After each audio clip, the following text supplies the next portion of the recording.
bullets. We don't need your stinking bullets. In all seriousness, we do. And, well, catch this. Thanks to Vlad Gruitz, go see his channel, of course, at WDRB, he caught this little piece. And I think it's more alarming than some may think right offhand. And we'll talk about that here in a minute using fair use. Cash for your ammo. Open Range in Crestwood is hosting a Great American Ammo Buyback program. The owner says it's so hard to find right now that he'll buy your unopened boxes of ammo. He says gun and ammo sales this year have been out of this world, and it's basically all gone. I mean, it's that bad. It's not even like sort of bad. There just is no ammunition out there except for what we make for our own customers and what we get from our ammo buyback. Barry Law says he'll offer you pretty much what you paid for it. The ammo will then be sold at the range for customers to practice their shooting. Law says 3 things have contributed to an increase in sales: civil unrest from the Breonna Taylor shooting, the coronavirus, and political uncertainty. So let's talk about this for a minute. Back in the Obama era, if you guys all remember that, we had a similar shortage, and even a little bit at the beginning or towards the middle, I would say, of the coronavirus.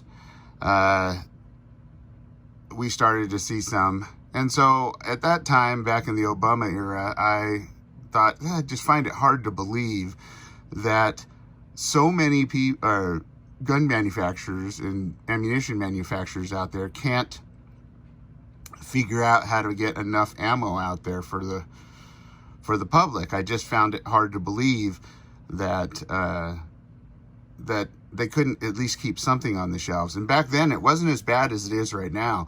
And so I checked with my FFL friends. I have a couple manufacturer friends as well. And we did the math back then. And with the current, and now there's more bullet manufacturers right now, or ammunition manufacturers. And, you know, we did the math, we called them up, figured out about how much, looked up on the internet and everything, found out how much they can actually make per day. And when we did the math per day, and then we figured out how much they could make, say, in a month. And then we looked at current gun sales, since my buddy is an FFL, and we looked at, in each state, how many guns are being sold, and transfers, of course, being done. Background checks and whatnot. And, you know, you got to figure that for each handgun or gun sold, they probably at least sell 2 boxes of ammo. And so when we were done doing the math, we were able to justify at that time some of the shortages we were seeing, because if you remember back then, it didn't quite wipe out the counters. What it did is it made it hard to find, so then everybody started jacking the prices up. And in our opinion, it was more about getting the prices up for ammunition than anything else. But, and we all know how that turned out. We never really had dry shelves per se. We had ammunition out there, and there were, you know, stockpiles of it here and there, and you could still order it and whatnot. But you found inflated prices. But we were able to come up with a cap that at some point, things as they slowed should be coming back onto the shelves and prices should be going back down. And we found that the math that we did actually justified that. And as things calmed down in the Obama era and ammunition started to get caught back up, because it was possible for people to short-term overbuy what manufacturers can produce. But since then, that spurred on a whole bunch of new manufacturers as well. So taking that into consideration and looking at back then, the ammunition did actually come back. And it started to come back slowly, and we started to see our shelves stock back up. Prices started to come back down. Of course, we knew they were never going to go back down to where they were. Some of them got pretty close, but like, for instance, with 22, that's a good gauge of things. There was not going to ever be any more buying 500 round bricks for, $8 or $7 on sale, whatever. So everybody kind of readjusted to that, and life went on, and the stockpiles got back up, and people started, buying normally like they had. Gun purchases actually slowed back down. There was no more panic. Your $1,600, AR-15 went back down to $700, and your, $2,500 FN whatever went back down to its normal prices, depending on the one you have, of course. But everything kind of got back to normal. Now, the difference in this one is there was a bigger boom. People were buying up and have been buying up firearms at unprecedented levels.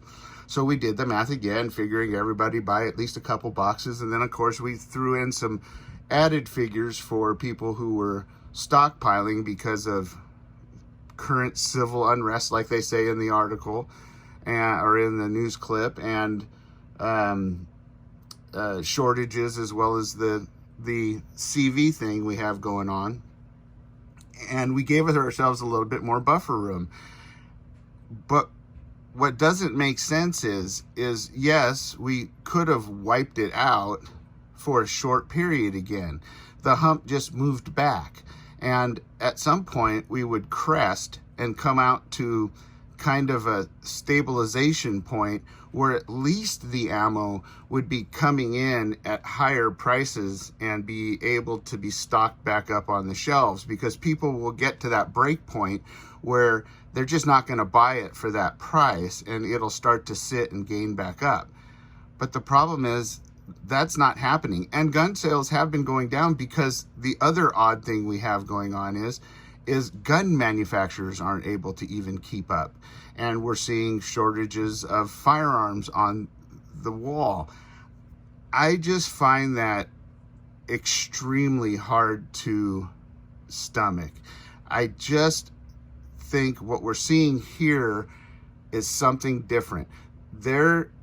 We're past the crest point that we figured out for both ammunition and firearms. I mean, if firearms aren't out there and people aren't buying them as much because they can't find them, there's certainly, that takes out the people that buy 2 boxes of ammo for their first gun that they get. So what we came up with is that there's something more that has to be going on here that's holding back this ammunition shortage. With the new companies that have come on, their increased production level, the lack of out there right now, as well as even the lockdown at that point too, where there should have been a lull in buying ammunition where they would have been able to catch up a little bit. And with the upcoming one, of course, nobody's getting any ammunition. But at this point, we should have long ago, like at least, if most conservative numbers, 3 months ago, should have seen ammunition stocks coming back up in the stores. This doesn't make any sense. There's another reason why our ammunition is being held back. And if you notice, the ones that are still out there are our hunting calibers and things like that. But even those aren't being replenished as much. They should be actually getting dusty, and they're just not getting any new ones. And so I called around I wanted to take it a step further, and I called around to a lot of the bigger box stores, and talked with a few of the district and regional managers that I know for a couple, as well as some distribution warehouses, like, well, I won't say their name, but it's a big one called Something Sport that supplies a lot of the FFLs and things. And I can tell you what, they're all saying they can't even get ammo. It's a great big nothing burger when they go out there and look for pallets and truckloads and you know, even bricks of anything to give out to their clients. So why is it that it's just gone? I mean, it's not just regional too. I mean, there are a few little stores here and there in sleepier type communities that probably still have ammo out on the shelves and stuff like that. That's always going to be until it slowly starts disappearing.